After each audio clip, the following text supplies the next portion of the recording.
स्वागत है आप सभी भक्तों का आज की मंगलमयी प्रश्नोत्तरी में। जो यूट्यूब पर जुड़ रहे हैं वो चैनल को सब्सक्राइब कर लें और शेयर कर लें। राधे राधे दोस्तों, कैसे हैं आप लोग। आशा करती हूँ आप लोग बहुत अच्छे होंगे। आप लोगों का स्वागत है हमारे चैनल पर इस नए वीडियो में। जैसा कि दोस्तों ये सबके मत में रहता है कि हमें किसी दिन बाल धोने चाहिए, किसी दिन नहीं धोने चाहिए। तो आपके इस प्रश्न का जवाब महाराज जी बहुत अच्छे से दे रहे हैं, इसलिए आप इस वीडियो को पूरा देखिए और अपने जवाब को पाइए। ये प्रश्न है कि हमारे हिंदू धर्म में ना ये दिन फिक्स है बाल धुलने के। तो बाल जो धुलते हैं ना कि इस दिन धुलने हैं, इस दिन नहीं धुलने हैं। तो बहुत बार ऐसा हो जाता है कि हमारी तबीयत खराब होती है, मतलब ऐसे ही बुखार वगैरह हो जाता है और अगले दिन का दिन ऐसा हो जाता है कि बाल धुलने नहीं है, तो फिर हम नहीं धुल सकते। ऐसा देखो, ये कोई परंपराएं नहीं है, ये कहीं परंपराएं नहीं है। ये एक व्यवस्था थी उस जमाने में। किसी के घर की कोई दिक्कत रही होगी कि भाई आज बाल मत धुलो, तो उससे दूसरे ने सुन लिया, दूसरे से तीसरे ने सुन लिया, अरे भाई आज के दिन ऐसा नहीं करते। भाई क्या हुआ, आपने देखा होगा शैम्पू, साबुन, इससे ना हमारे शरीर में केमिकल हमारे बॉडी में पहुंच रहा है शैम्पू और साबुन के द्वारा। तो हमारे बड़े बुजुर्गों ने नियम बना दिया कि भाई आप लोग कहीं इन चीज़ों से अपना सेहत ना बिगाड़ लें, तो एक दिन साबुन मत लगाओ, इसी बहाने आपकी बॉडी को रिलैक्स मिलेगा, केमिकल से बचाव होगा, इन चीज़ों से बचाव होगा। इस वे पर ये बातें कही गई थी, है ना। इनका कोई, हमारे यहाँ ना मिट्टी से नहाने की परंपरा रही है, माटी से नहाइए। और बाल बाल धुलने का ऐसे नहीं, हमारे यहाँ तो देखो स्त्रियों का तो अलग मैटर है, बाल धुलने का स्त्रियों का ऐसा, स्त्रियों के बाल होते हैं लंबे बड़े, और मौसम ठंडी का है। यदि सर्दी का मौसम है और महिलाओं ने बाल धुल लिए तो सास को चिंता होती थी कि बहू बाल धुली, यदि सर्दी हो गई, जुकाम हो गई तो मुझे ही दवाई करानी पड़ेगी। तो सास होती थी कंजूस, वो टालती रहती थी, आज मत बाल, अभी थोड़ा मौसम और ठीक होने दे, अभी मत धुल बाल। अब 12 बजे धुल लेना, तो बहू बोली 12 बजे कल ही धुलूंगे, तो कल सवेरे नहाई 5 बजे। तो बहू ने कहा नहीं आज ही मत धुलना, 5 बजे नहाएगी, बाल पानी जाएगा, ठंडे हो जाएंगे, बीमार पड़ जाएगी, मेरे पैसे लग जाएंगे। तो टालती गई। अच्छा, पुरुष तो पहले क्या था, हम लोग नल में थोड़ी नहाते थे, पहले तो हर व्यक्ति नदियों में नहाता था। आज के 100 साल पहले हर नदी, हर व्यक्ति या तो नदी में, या तो तालाब में, या तो झीलों में, या तो ये व्यवस्थाएं थी। हर आदमी खुले में नहाता था। इस नदियों में स्त्रियों के घाट अलग हुआ करते थे, पुरुषों के घाट। अयोध्या जी में आज भी आपने देखा होगा, सीता घाट अलग है, राम घाट अलग है। महिलाओं के नहाने की जगह अलग थी, पुरुषों की अलग थी। तो पहले के लोग तो खुले पानी में नहाते थे, है ना। तो कोई दोष नहीं था पुरुष जाके डूब जाता, डुबकी लगाना। ऐसा नहीं कि आज न डुबकी लगा बाल ना धुलो, और माटी उठाता था, उसी से घिस लेता था, हो गया। बाद में साबुन आया, बाद में शैम्पू आई, चीजें आई। तो सास अपने पैसे बचाने के चक्कर में भी ये परंपरा बना सकती है, ताकि महिलाओं को सर्दी ना लगे, और ये आपकी सेफ्टी भी है। भाई अब वो सर्दी में सास ने कह दिया होगा आज बाल ना धुलो, तो क्या हो गया, फिर वो बहू ने कहा, अपनी बहू को कहा, सुन मेरी सास ने कहा था बाल नहीं धुलना आज के दिन में।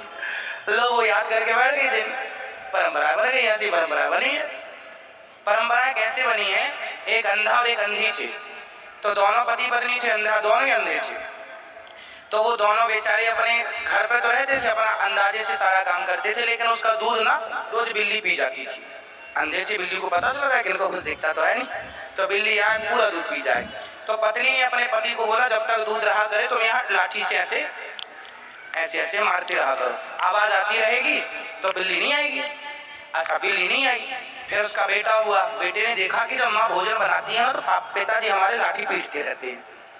फिर उसकी शादी हुई, उसकी दुल्हन आई, तब तक इसके माता पिता संयोग दोनों ने पड़ गए, बता ना पाए कि बेटा वो तो बिल्ली के चक्कर था। अब इसने भी अपनी पत्नी से कहा, तू जब भोजन बनाएगी मुझे बताना, मेरे पिताजी ने यहाँ जब भोजन बनाती हैं पत्नियां तो लाठी पीटने की परंपरा। तो वो तो अंधे थे, पर ये तो अंधा नहीं था, लेकिन चूंकि अब ये भी लाठी पीट रहा है तो ये परंपरा बनती चलेगी। ऐसी अंध परंपराएं हमारे देश में आज भी सैकड़ों की मात्रा में जीवित है, आज भी एक्टिव, जो बनाई किसी और के कारण थी उसका गलत। अब जैसे एक संत जी के बारे में मैंने सुना, एक संत जी के आश्रम में बिल्ली रहा करती थी, बिल्ली। तो संत जी जब ध्यान में बैठा करते थे ना, तो बिल्ली बड़ी उनकी संत थे ना, सबसे प्यार करते, तो बिल्ली जाके गोद में बैठ जाती थी। तो संत जी रोज ध्यान लगाने के पहले बिल्ली को पीपल से बांधा करते थे। वहां पीपल था, पीपल से बांधा बिल्ली को, और संत जी ध्यान में डूब जाए। जब उनका शिष्य तैयार हुआ तो शिष्य ने देखा कि गुरुजी ध्यान लगाने के पहले बिल्ली बांधते हैं, इससे ज्यादा अच्छा ध्यान लगता होगा। अब तो गुरुजी निपट गए। अब बिल्ली भी गुरुजी के जाने के पहले आगे पीछे बिल्ली भी चली गई होगी। अब बिल्ली रही तो उसने क्या किया, बिल्ली पकड़वाया। अरे पकड़ के लाओ, तो पकड़ के लाया और वो भजन करने बैठा, उसके पहले वो पीपल से बांधे। अब उनके बिल्ली बांधने का अलग हिसाब था, क्योंकि वो उनकी पालतू थी और वो एक संबंध रखती थी कि चलो ये हमारे अपने हैं, हमारा पालन करते हैं। वो एक लाड़ था, प्यार था, तो गोद में आती थी। तो ये भजन में डिस्टर्ब ना हो बांधो, पर वो तो पकड़ के बांध रहा है। तो वो परंपरा फिर उनके शिष्य ने कहा नहीं बिल्ली तो चाहिए। बोले बिल्ली जब तक नहीं बंधेगी मन नहीं लगेगा। तो उन्होंने जोड़ कैसे दिया कि बिल्ली जब तक नहीं बंधेगी मन नहीं लगेगा। ये गलत परंपराएं तैयार होती चली गई ऐसी। हाँ बेटा बोलो। गुरुजी मैं आपको एक गीत सुनाना चाहती हूँ। सुनाओ। गुरु ब्रह्मा गुरु विष्णु गुरुदेव महेश्वरा गुरु साक्षात परम ब्रह्मा तस्मै श्री गुरुदेव नमः।